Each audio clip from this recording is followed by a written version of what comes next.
There seems to be concern within the Raiders organization about Chandler Jones told him to go with her because the Raiders felt that he's in danger Sunday, and you just hope that he turns out to be okay in this particular situation, Laura. The Chandler Jones situation just seems to get worse and worse, and there's a parallel we could draw in this particular instance to another player that recently dealt with a situation similar to this. So as we go through this topic, just please try to be as empathetic as you possibly can. Clearly there's something going on with him. Now that we get all that out of the way,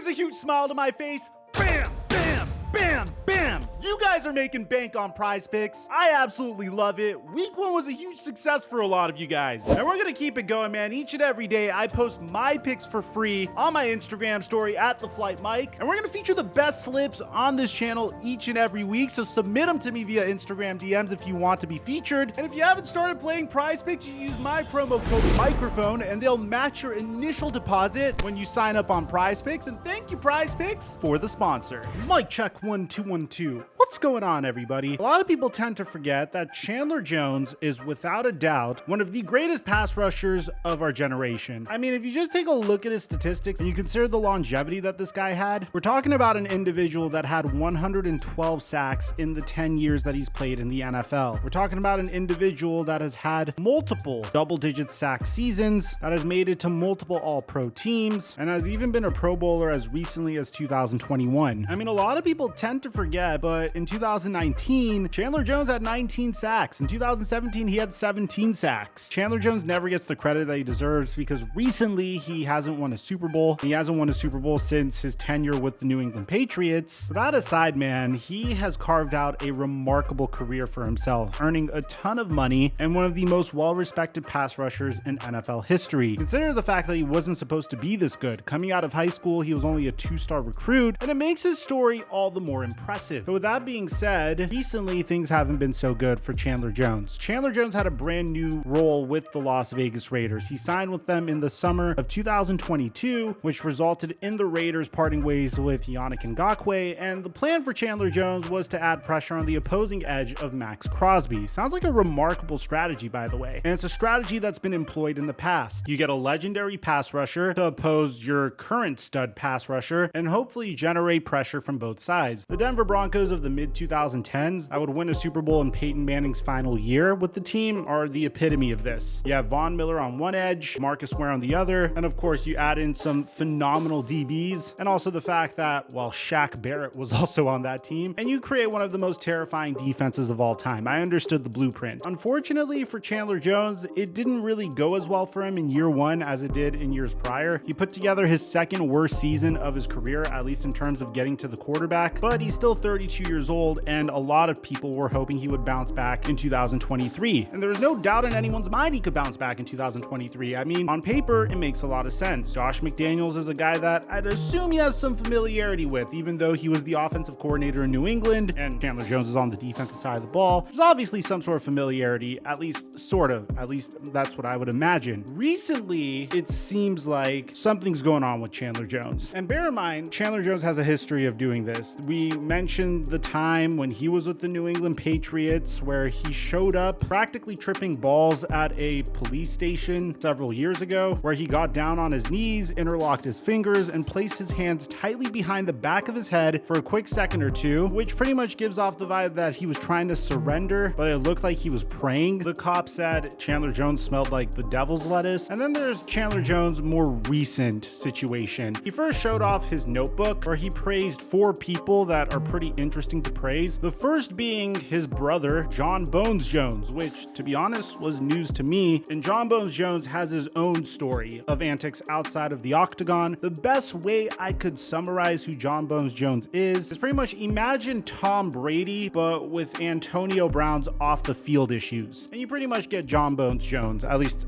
tell me if I did a good job explaining that very well. He would say, "We shared the same bunk bed. The older we got, the media projected him to be insane, an animal. I thought to myself, this is not the guy I grew up with. We don't need details. We all see him get crucified via the media. I understand showing love for your brother. The next three are just really interesting. The second one being Kanye, which kind of falls into the same exact category. Super talented, yet controversial. And I'm a guy that's a huge fan of Kanye's music, even despite all the stuff he said about Jews about a year ago. I still listen to him whenever I train, every time I go into the gym. How do you not work out to Stronger or All of the Lights? I mean, how do you not? But anyways, he says, Yeezy, Jesus Walks got me through life as a kid. Growing up in Rochester, New York is not the most safe hood in New York. That song made me feel invincible. I wanted to listen to it forever. Speaking that it was Kanye and he spoke about Jesus and God, my Twitter bio hasn't changed since. He would also mention two other individuals that were just very unique humans to add onto this list. The third being Antonio Brown, and he put in parentheses problems with Raiders staff, which Antonio Brown does have a history of having an issue with the Raiders staff. I mean, Antonio Brown has a history of having an issue with almost everybody, even the people that help him. And then there's Alden Smith, which is by far the most tragic waste of talent that I think I've ever seen. You look at the edge rushers of today, and then you remember Alden Smith was nearly setting records. I mean, the impact that this young man had on the sport was just phenomenal. In 2012, he had 19 and a half sacks. In his rookie year, he had 14 sacks for the San Francisco 49ers. So it's a very unique list, and we have an update on this situation. Bear in mind, Chandler Jones has been posting very personal and private stuff onto his Twitter account. You know, I personally don't think it's my place to tell you whether it's proper or not to get inspiration from specific individuals, but he's putting out his personal thoughts out there onto social media for everyone to judge. He's also putting out personal conversations, like this one with Mark Davis saying, sorry, my phone died. We'll call you in the AM, apologizing for calling so late. And man, it's like Mark Davis knew that this was going to be posted onto social media. Just look at the way he responds. Chandler, the Raiders are the most important thing in my life. The most valuable asset the Raiders have are its alumni. It's their blood, sweat, and tears which made it possible for this organization's iconic image, for the new offices, practice facility, and stadium that current and future Raiders will play in. Once a Raider, always a Raider is not an idle statement. I care for you, the person, more than I care for you, the player. I'm here for you, should you feel the need to talk, man to man, with respect, MD. Which is a very nice thing to say, by the way. But Chandler Jones would post this onto his story. Y'all ask him if I can play. This would take a very dark turn, by the way.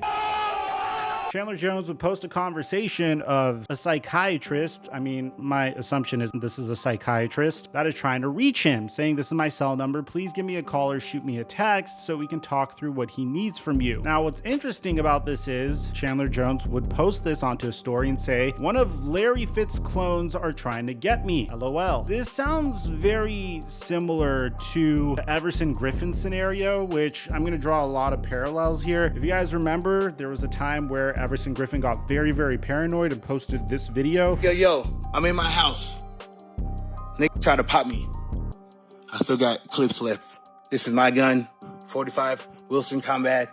Registered to me. I bought all my bullets around town. But there'd be even wilder allegations that Chandler Jones is making, man. I mean, a few days later, Chandler Jones would post this onto a story. I feel like Larry has a huge portion to why I'm not playing. He's sending his daughter to take my things. And then he posts this conversation. Now, for those of you guys that don't know, Larry Fitzgerald and Chandler Jones played on the Arizona Cardinals together. Larry Fitzgerald's known for being a very stand-up guy and a professional. And this is how the conversation went. Good to hear your voice. Hope the appointment goes well. I'm sorry, man. Was in a board meeting. Are you okay? I'll call you back. Taking off will land in 1 hour in New York City. Chandler Jones would then accuse Larry Fitzgerald for a restraining order. Damn, a restraining order. Who has a restraining order? Your baby mama put a restraining order on me. I just went to check on Camille. Now, it's important to note, Larry Fitzgerald doesn't even have a daughter. So clearly something is going on. Chandler Jones would make some even more disturbing allegations. And if you guys remember, about 2 weeks ago, he made allegations against the head coach and general manager of the Las Vegas Raiders, saying that they won't let him in the building, that they've had direct contact to his baby mama, and then sending a conversation to Josh McDaniels of a conversation that he had with the general manager. Now he went on Twitter and said, now you're taking money out of my pocket. Here I am watching my team lose because someone was blanking my goddaughter. Like, that is such a wild thing to say. And he keeps going. That's why I couldn't get a sack today, because people wanted to wrap my stepdaughter and not expect me to get upset. He misspelled a different word. I am not even gonna say it. He would continue to say, I'm single with no kids, but me and this man had an agreement Mark didn't know about, and now he's paying for it. MD didn't know I didn't have any kids, and I was fostering a very important man's kid. I won't say his name. Once I found out what was done to this little girl, I wasn't allowed back into the building. Chandler Jones is really all over the place at this point, man. That's why, again, please have empathy towards this man. He's clearly going through a manic episode. He would post a screenshot he had with LeBron James about 2 years ago saying, I appreciate those words coming from you, King. Big fan. Keep your foot on these people's throats. With respect, that's just such a wild thing to say. You know what I mean? It's just like, hey, I love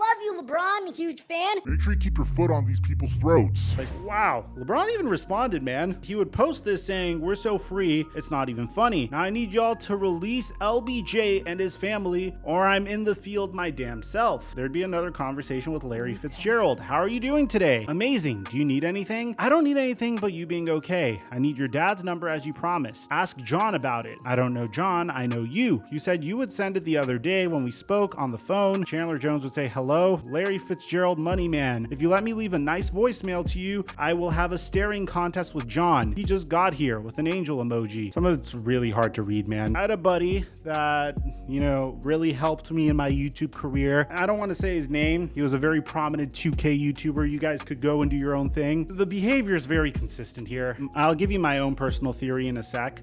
Chandler Jones would then say, sorry for the mix-up, I was hacked, please forgive me. But then he would post a video of him eating honey bunches of oats in his underwear poolside while tagging LeBron James. So I don't think he's been hacked, if we're being honest. The result to all this is the Las Vegas Raiders put Chandler Jones on the non-football illness list. If you ask me, I think Chandler Jones is experiencing schizophrenia or some form of manic bipolar episode. I think he might be using some sort of drug, like maybe the devil's lettuce or something of that sort, which again, I have nothing against athletes that want to use marijuana to recover. The thing is, if you're schizophrenic or if you have bipolar disorder and you add weed on top of that, typically this is the results you get, at least based upon my experience. So I just want to preach empathy towards this man. It seems like people know what's going on. It seems like the Raiders know what's going on. And I hope he's okay. I hope they could get him checked out and just really help this man. There's a chance he returns this season. It's just they need to make sure they intervene and make sure that he doesn't do something to harm himself, because he's clearly going through a manic episode. So let me know what you guys think about all this in the comment section down below. I felt like it was important to make a video like this because this is a man's